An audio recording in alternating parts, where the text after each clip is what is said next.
If you have a 2014 to 2024 Toyota 4Runner and you're looking to upgrade your headlights to the Morimoto XB Evo or XB Hybrid headlights, this is how you do it. Before removing your factory headlights, you'll first need to identify whether or not your 4Runner came with halogen low beam and halogen high beam, LED low beam with a halogen high beam, or LED low beam and LED high beam. Make a note of this as the wiring will vary depending on which version you have.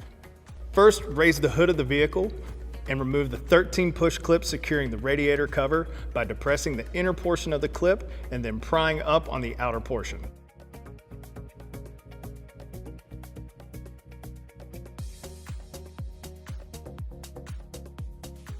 With these clips removed, remove the radiator cover and set it aside.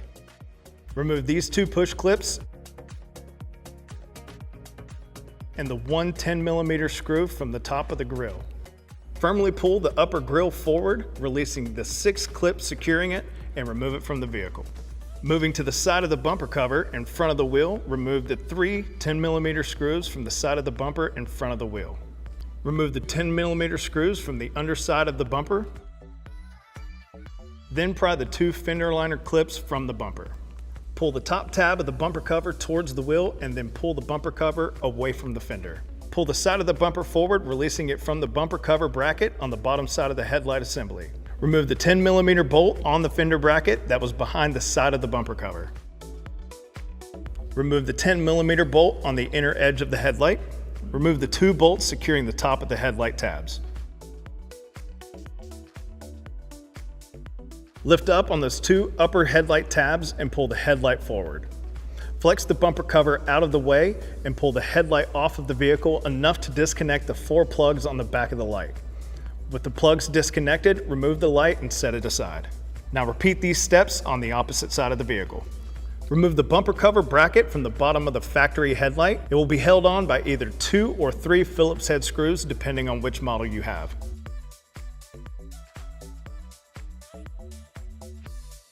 Transfer the bracket over to the new headlight assembly and secure it using the factory hardware. Repeat these steps on the other headlight assembly.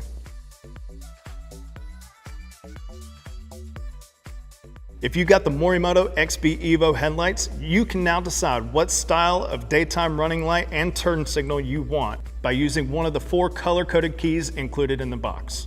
The red key gives you a white DRL with a fade-off turn signal. The blue key gives you a white DRL with sequential turn signal.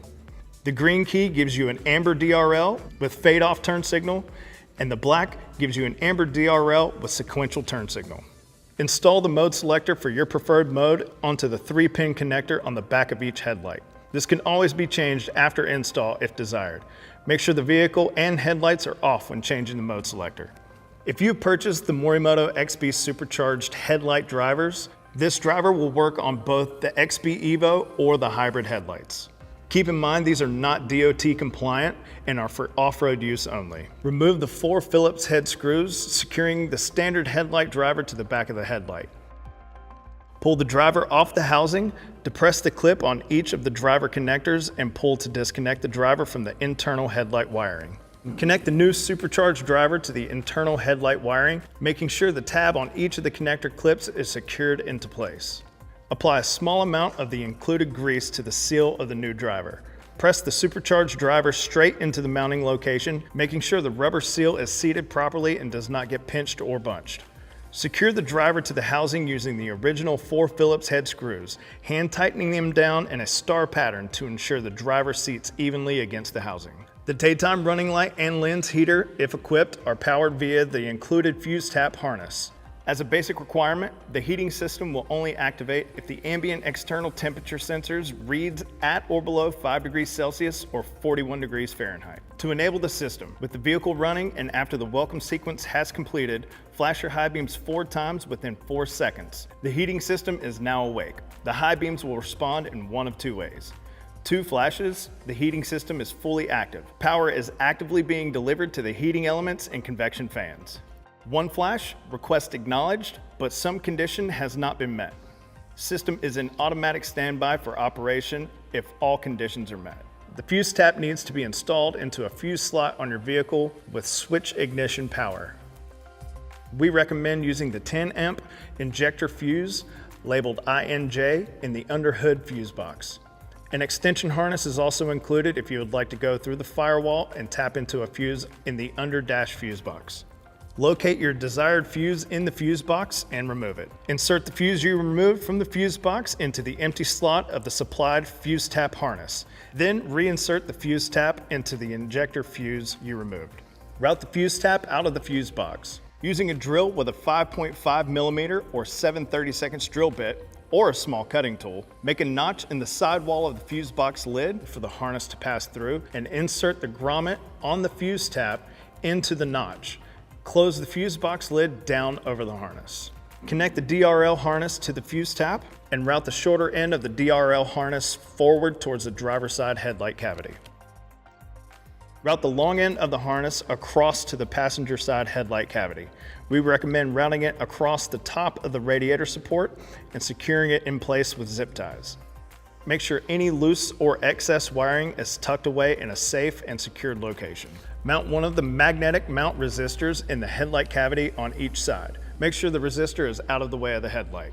If your vehicle came equipped with the fully halogen factory headlights, take the halogen adapter harness and match the 4 connectors to the factory headlight connectors. Connect the remaining connector to the previously installed resistor. Repeat these steps on the opposite side of the vehicle. If your vehicle came equipped with the fully LED factory headlights, take the LED adapter harness and match the 4 gray connectors to the 3 factory headlight connectors on the vehicle, as well as the single connector on the resistor. There should be 1 factory headlight connection left disconnected. This connector is not used, so install the included connector cap onto it. Repeat on the opposite side of the vehicle. If your vehicle came equipped with the LED low beam and halogen high beam factory headlights, take the LED adapter harness and remove the cap on the back of the connector. Then match the 4 factory headlight connectors to the 4 corresponding connectors on the harness and the single remaining connector to the resistor. Repeat this on the opposite side of the vehicle. Lift the headlight up onto the headlight cavity and connect the DRL harness and the headlight adapter harness to the connectors on the back of the headlight assembly. Fit the headlight to the vehicle and reinstall the factory headlight hardware. Now repeat these steps on the opposite side.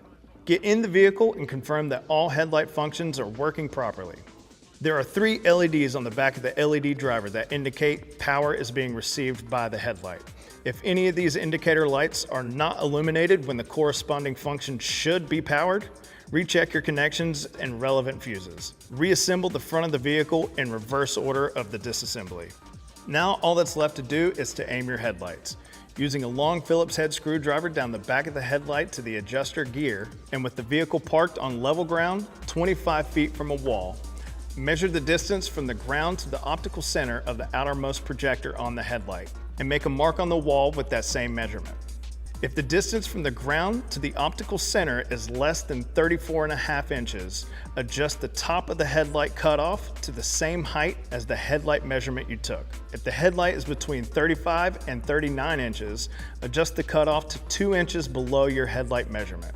If the headlight is greater than 39.5, adjust the cutoff to 3 inches below your headlight measurement. And that's all it takes to get your brand new Morimoto XB Evo or hybrid headlights installed.